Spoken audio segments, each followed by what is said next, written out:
Assalamu alaikum everyone, welcome back to another video. So in this video too we are going to discuss William Shakespeare's play The Merchant of Venice, और हम इसको proper references के साथ पढ़ेंगे। और हम जिस बुक से पढ़ रहे हैं उसका नाम है Bloom's modern critical interpretation, edited and with an introduction by Harold Bloom. और बुक का टाइटल है William Shakespeare the merchant of Venice. और साथ में मैंने जो पिक्चर लगाई है that actually is the table of contents.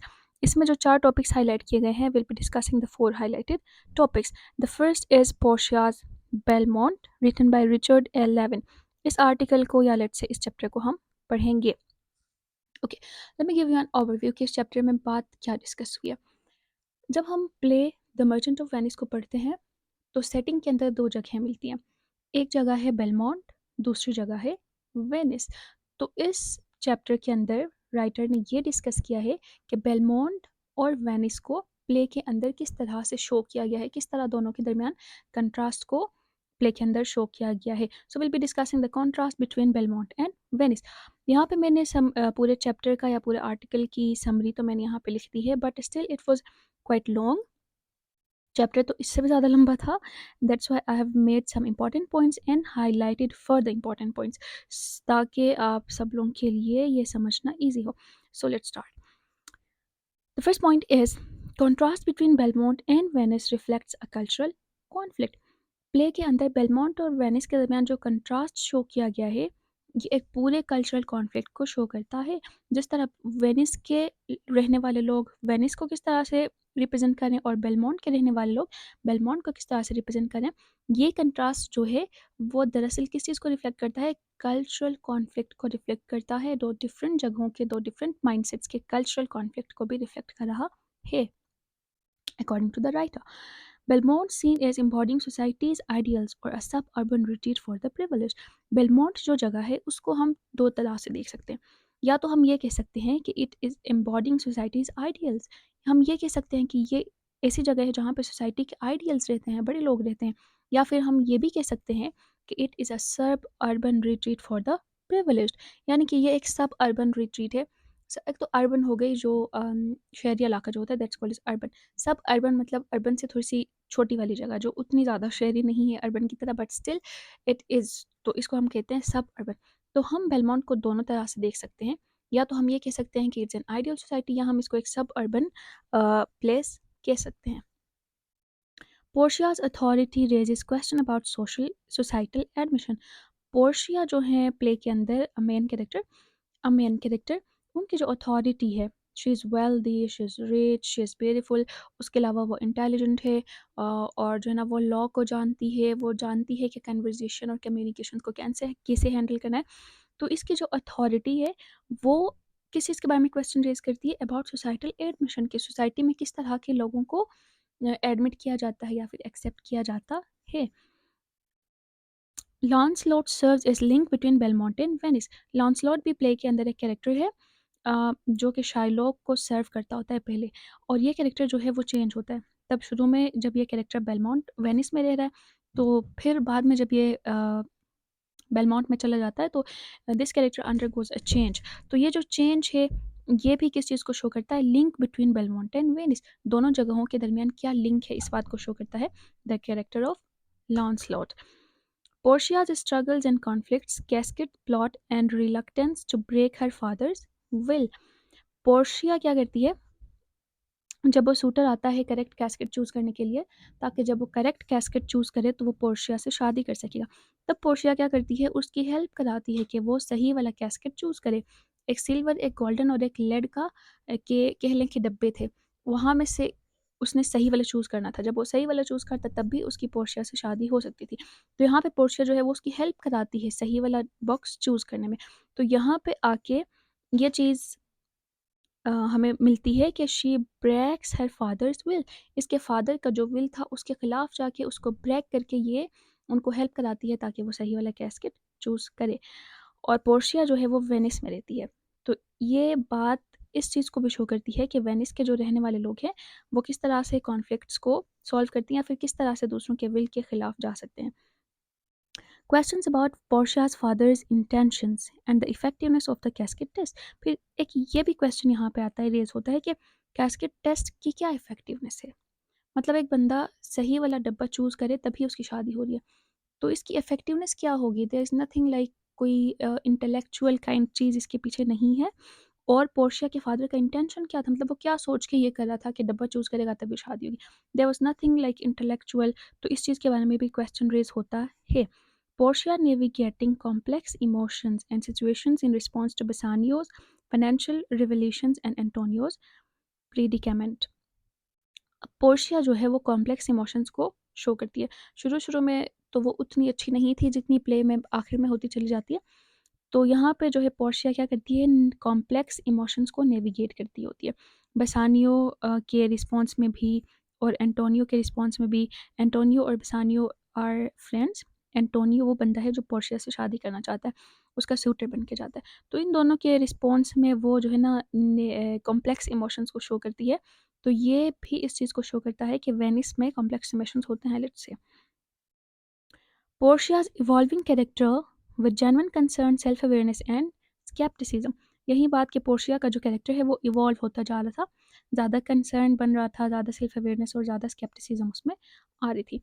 Transformation into a more strategic and assertive side understanding power dynamics in American society.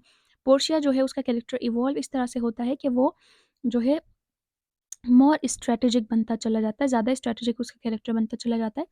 और पोर्शिया जो है वो ऐसा कैरेक्टर बनती है कि जो क्या करती है, पावर डायनामिक्स को समझती है, who understands the power dynamics. शादी में भी और सोसाइटी में भी। शादी में वो किस तरह से एंटोनियो की हेल्प करती है, और इसके अलावा सोसाइटी में जो डायनामिक्स है उनको भी समझ रही होती है, which shows her intellect and intelligence. Willingness to use disguise showcasing intelligence and adaptability. Once again Portia के कैरेक्टर इंटेलिजेंस और अडेप्टेबिलिटी को भी शो करता है। And fluidity of power dynamics and the influence of individual agency highlighted in the play। फिर play के अंदर ये बात भी हाईलाइट की गई है।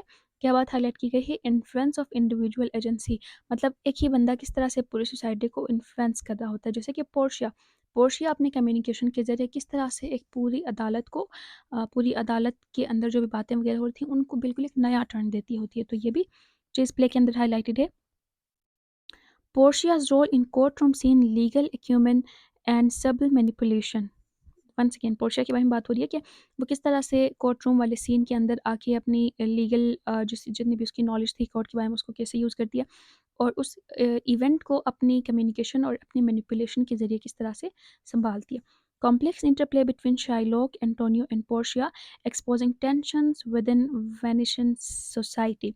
अब शाइलॉक है जिसने कर्जा दिया है, एंटोनियो है जिसने कर्जा लिया है, और पोर्शिया है जिससे एंटोनियो शादी करना चाहता है।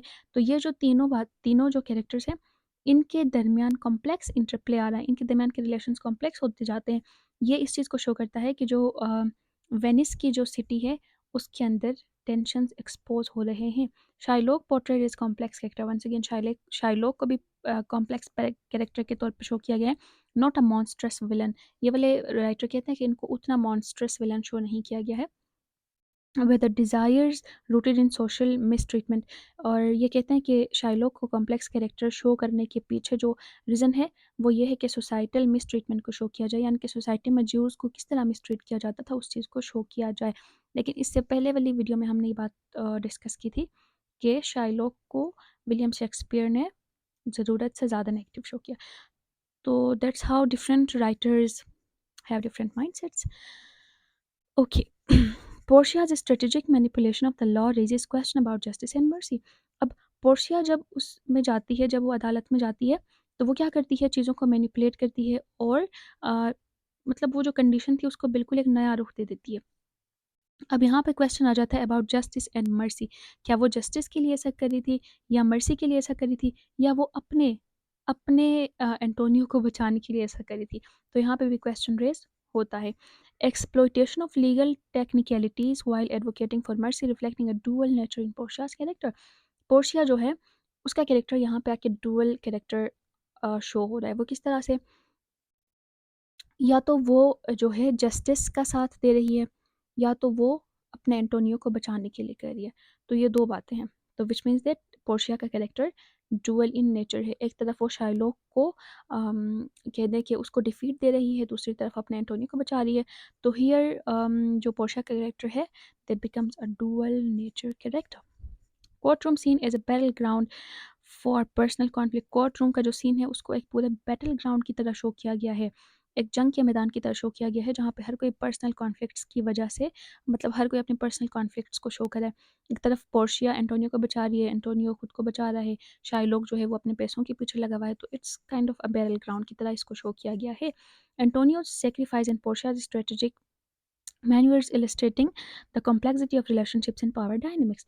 एंटोनियो और पोर्शिया के जितनी भी सेक्रीफाइसेस हैं और जितनी भी स्ट्रेटजीज हैं वो किस चीज़ को शो करती है, कॉम्प्लेक्सिटी ऑफ रिलेशनशिप्स, उनके रिलेशनशिप्स कितने कॉम्प्लेक्स थे, और पावर डायनेमिक सोसाइटी के अंदर जो होती हैं उनको शो करती है। Exploration of justice mercy and societal privilege in the court room scene. Once again court room scene के अंदर जस्टिस मर्सी और सोसाइटल प्रिविलेज के थीम्स को एक्सप्लोर किया गया है।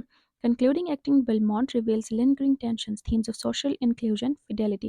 फिर कोर्टरूम वाले सीन के अंदर या फिर जो कंक्लूडिंग एक्ट है, आखिरी वाला एक्ट है, उसमें भी यही थीम्स हमें मिलते हैं, the themes of social inclusion and fidelity. Portia's efforts to secure her position by demanding loyalty, setting the stage for resolving relationships and broader societal implications. Act 5 in Belmont unveiling a complex interplay of emotions and power dynamics. यहाँ पे वही बात हो रही है, emotions, power dynamics, justice, mercy, वही चीज़ें हैं, but the words are different. Lorenzo and Jessica's verbal duet hinting at underlying unease. Stefano's entrance adding tension. Play के अंदर ये भी सीन होता है कि लोरेंजो और जेसिका जो है उनकी बातचीत कम्युनिकेशन वगैरह होती है, जिसके अंदर अनईजीनेस है, which is not kind of comfortable. तो फिर वहाँ पर स्टेफनो की इंट्रेंस जो है वो और ज़्यादा उनकी कम्युनिकेशन में टेंशन क्रिएट करता है। तो ये भी इस चीज़ को शो करता है कि उस सोसाइटी के अंदर किस तरह से टेंशन एंड डिस्टर्बेंसेस हो पाई जाती थी। Silence about Shylock in the play indicating a struggle with power. फिर शाइलोक जो है वो आखिर में आके ही गोज कम्प्लीटली साइलेंट जब उसको डिफीट पेश आता है, which shows the struggle with power, emotional distance, कि वो किस तरह इमोशनली उन सबसे डिस्टेंट हो गया जब उसको डिफीट मिली, and difficulty of love bridging gaps in Belmont. Belmont जो जगह है उसके अंदर जितने भी गैप्स हैं, फैमिली के गैप्स हैं, जितने भी रिलेशनशिप के गैप्स हैं, उन सबको ब्रिज करने में, उन सब गैप्स को फिल करने में लव को डिफिकल्टीज पेश आई। मतलब लव कैन नॉट फुलफिल और bridge the gaps in the Belmont. Ambiguity in the play. फिर आखिरी बात यह है कि प्ले के अंदर एम्बिग्विटी है। एम्बिग्विटी मीन्स कन्फ्यूजन है, दो डिफरेंट बातें हैं, दोनों सही हो सकती हैं। तो प्ले के अंदर ये कन्फ्यूजन है। हम ये भी कह सकते हैं कि कैरेक्टर्स को जो शो किया गया है वो दो डिफरेंट कल्चर्स के कॉन्फ्लिक्ट को शो करें। हम ये भी कह सकते हैं कि जो कैरेक्टर्स को शो किया है वो उन कल्चर्स के कॉन्फ्लिक्ट को शो नहीं करते हैं। So both of them are correct. The only thing is कि हमारे पास स्ट्रॉन्ग आर्ग्यूमेंट्स होने चाहिए, और इससे भी ज़्यादा स्ट्रॉन्ग आर्ग्यूमेंट्स के लिए आप, मैंने इधर ऊपर जो समरी काइंड की लिखी है इसको रीड आउट करें, वीडियो को पॉज करके इसको रीड आउट करें, फिर आपको सही तरह समझ आ जाएगी। बाकी मैंने पेज 29 से पेज 65 तक कितने सारे पेजेस हैं उन सबको कंक्लूड किया in very short words. I hope आप लोगों को समझ आ गई होगी, नहीं भी आई है तो don't forget to like share and subscribe. अल्लाह हाफिज़।